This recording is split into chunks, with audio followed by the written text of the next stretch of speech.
अविश्वास प्रस्ताव के विरोध में सदन में गरजे चिराग पासवान, ताली बजाने लगे गृह मंत्री अमित शाह। लोग मणिपुर गए थे, यही लोग सर बिहार भी गए थे। बिहार में क्यों नहीं ये लोग गए दरभंगा, क्यों नहीं गए ये लोग अरवल, क्यों नहीं गए ये लोग मुजफ्फरपुर। अभी बछवाड़ा में सर एक छोटी सी बच्ची के साथ दुष्कर्म करके 10 साल की बच्ची, उसको तेजाब छिड़क कर उसको जलाकर मार दिया गया। उसके शरीर को अपने ही घर में 10 फीट गड्ढे में उसको दफना दिया गया। दलित महिला के साथ सर मुजफ्फरपुर में दुष्कर्म करके उसके शरीर को 2 टुकड़ों में काटकर अर्धनग्न व्यवस्था में सर खेत में फेंक दिया गया।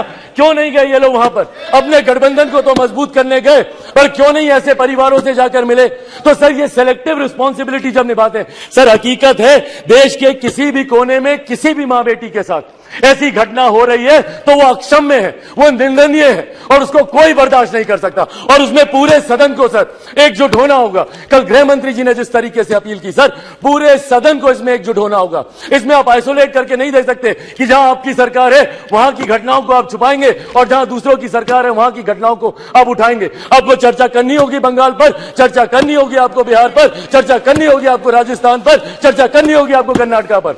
सर ये देश एक है सर, आप इसको ऐसे टुकड़ों में बांटकर आप नहीं आइसोलेट करके आप अपने विषयों को उठा सकते। और यही कारण है सर कि देश की जनता का विश्वास हमारे प्रधानमंत्री आदरणीय नरेंद्र मोदी जी पर हर चुनाव के साथ बढ़ता जा रहा है। और वो दिन दूर नहीं सर, 2024 चुनाव सामने है सर।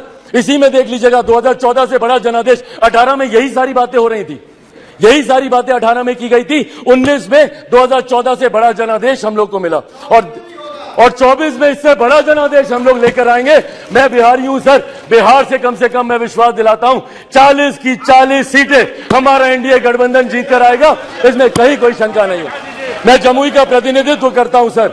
मेरे नेता, मेरे पिता आदरणीय रामविलास पासवान जी की कर्म भूमि हाजीपुर रही है सर। बिहार के हर एक जिले में घुमाओ और वो मेरे विश्वास को बढ़ाता है। आज बिहार के युवा, देश भर के युवा सर देश को दुनिया की तीसरी सबसे बड़ी अर्थव्यवस्था बनते हुए देखना चाहते हैं। 2047 में हमारे देश को एक विकसित देश के तौर पर देखना चाहते हैं और इस सपने को कोई पूरा कर सकता है तो वो सिर्फ और सिर्फ हमारे आज के प्रधानमंत्री आदरणीय नरेंद्र मोदी जी ही पूरा कर सकते हैं। इसीलिए सर मैं अपनी पार्टी की तरफ से जहां बिल्कुल हराएंगे नीतीश जी को वैसे भी बिहार की जनता नकार चुकी है। 2020 के परिणाम दिखाते हैं, तीसरे नंबर की पार्टी बन गए, आधे से ज्यादा प्रत्याशी उनके चुनाव हार गए। तो जिनको बिहार की जनता ने रिजेक्ट कर दिया, देश की जनता उनको कैसे अपनाएगी, ये बहुत बड़ा सपना दिन में ये देख रहे हैं। इसी के साथ सर मैं इस सदन में आए इस अविश्वास प्रस्ताव के विरोध में अपनी बातों को रखते हुए लोक जनशक्ति पार्टी रामविलास पूर्ण समर्थन हमारी एनडीए की सरकार, हमारे मौजूदा प्रधानमंत्री आदरणीय नरेंद्र मोदी जी को देती है। बहुत बहुत धन्यवाद सर।